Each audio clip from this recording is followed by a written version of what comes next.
Good morning.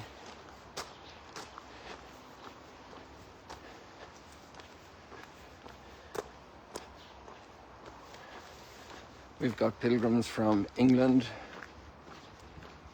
and from the US and maybe others, or from Mexico.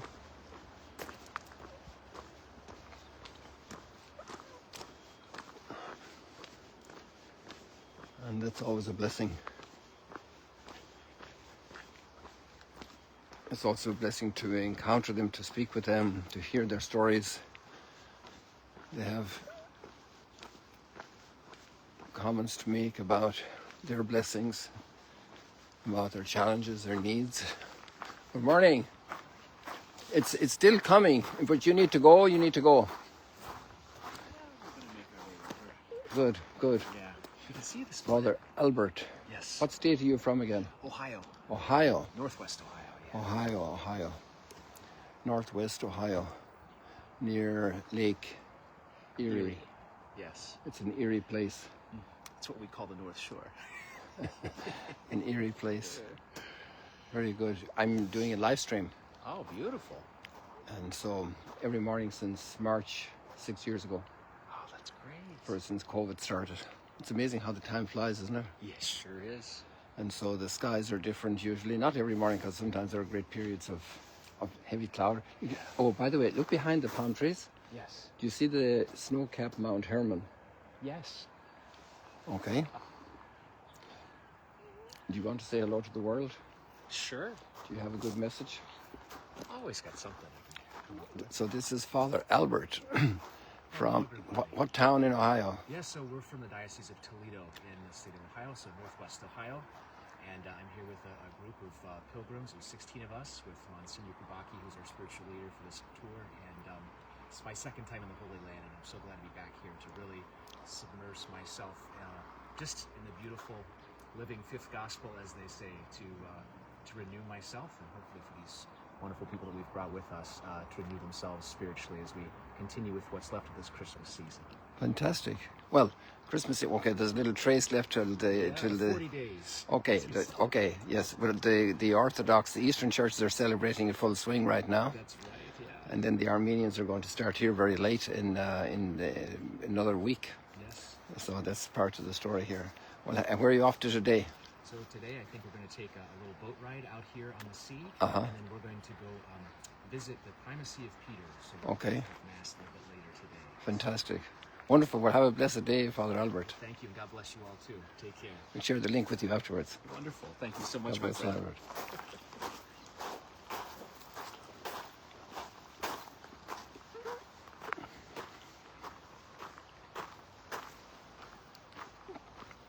So we have a wonderful healing account today, but we also have great trouble. And the trouble is definitely, for sure, also the terrible defeat, the loss of the Ark of the Covenant. We're in the book of Samuel. But the deeper trouble is in the hearts of, in this case, the priests, the leaders, and also the people. And it's a type of situation that can happen to all of us, is to live our own lives and instrumentalize God for our needs. Turning to God only in our needs.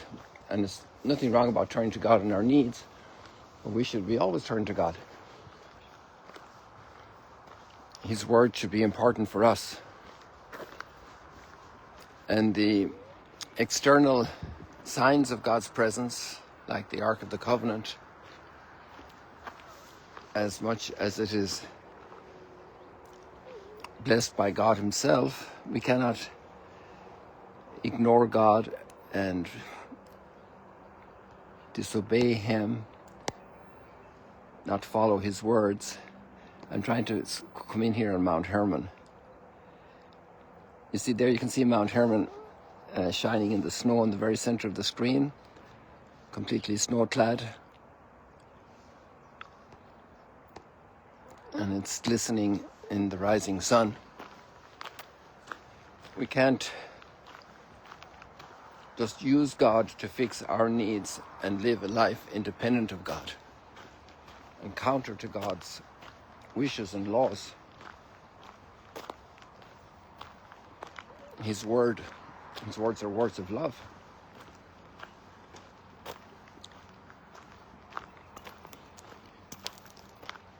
And there was a severe word from the young prophet Samuel of warning, and now it's fulfilled. It's a sad moment, but if it's in the sacred scriptures, it's to teach us. And some people cry a lot and cry out a lot and pray a lot for a wayward child, but they themselves live very wayward lifestyle. That's part of the brokenness of humanity.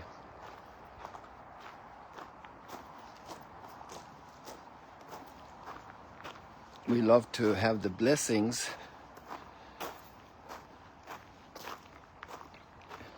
but it's difficult for us to live the covenant, the relationship, the commitment.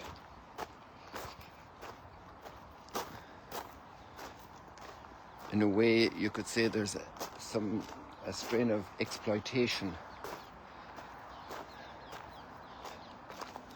not a relationship of truth. And at some point, that will come back to meet us, and we will have to face it.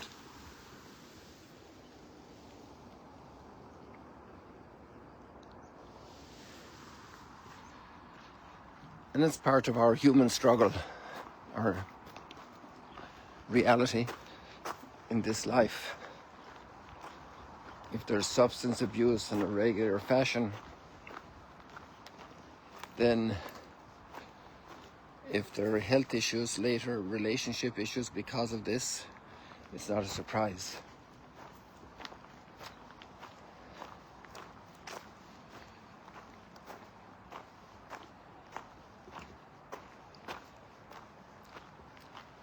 Really, that's the bottom line here. We can't count on the temple of God like they also did to save them, but then the temple itself was destroyed by the enemies. How could that be, that God would allow his temple to be destroyed? But his temple is secondary to himself, and if the relationship with God isn't properly and coherently lived, then to call on him to defend us is very hollow. And to use the temple, or to use the Ark of the Covenant in this case, is almost like superstition. Those are strong words.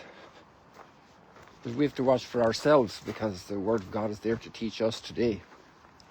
We're not here to catch stones and throw them at the poor sons of the priest Eli. We're not here to condemn others. That's not our role. We don't know all the circumstances. We're here to take good note of what's happening and to say, wow, how is my life doing?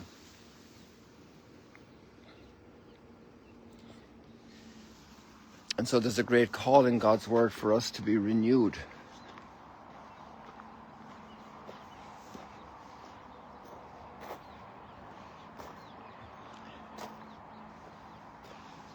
Maybe the line of the psalm today then is so appropriate for us.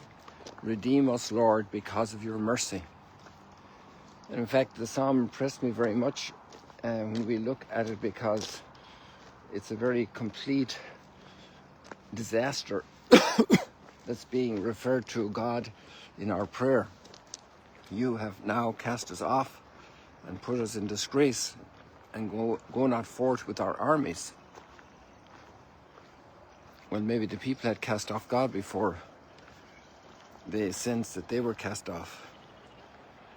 You have let us be driven back by our foes, those who hated us, plundered us at will. You made us the reproach of our neighbours. Redeem us, Lord, because of your mercy. Why do you hide your face, forgetting our woe and our oppression? And I decided to read the whole psalm myself earlier today. And then I read Psalm 45, the following psalm, and it's filled with joy. It's the wedding feast of the princess with the king. And it's filled with blessing and delight. And the preceding psalm also. So it's interesting how you're going from one psalm to another and you're seeing different periods of our own lives, different periods of lives of our countries, of our peoples, of our families, of the church itself.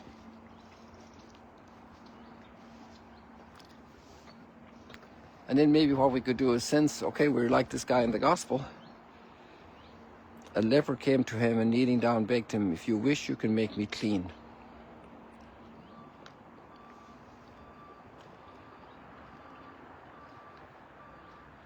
And he was. And it's amazing that he didn't also fill the requirement that Jesus gave him afterwards not to speak about it, because Jesus wanted to have access to a lot of people, to allow easy access for a lot of people. But by his publication of the miracle against Jesus' instructions at this early stage in his ministry, now Jesus has to withdraw to remote areas, but people still come because humanity is in need of help. Lord, redeem us because of your mercy. We look at the situation of the world today and we have to say the same thing. How we treat everybody, how we treat each other, how we treat the unborn, the immigrant,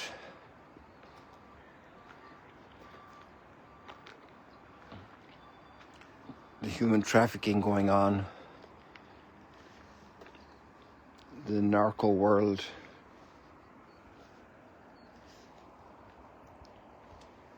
So we can say, redeem us, Lord, because of your mercy. We need your help, Lord. And no prayer is wasted. The Lord hears our prayers. And our prayers backed up by a life of seeking the Lord,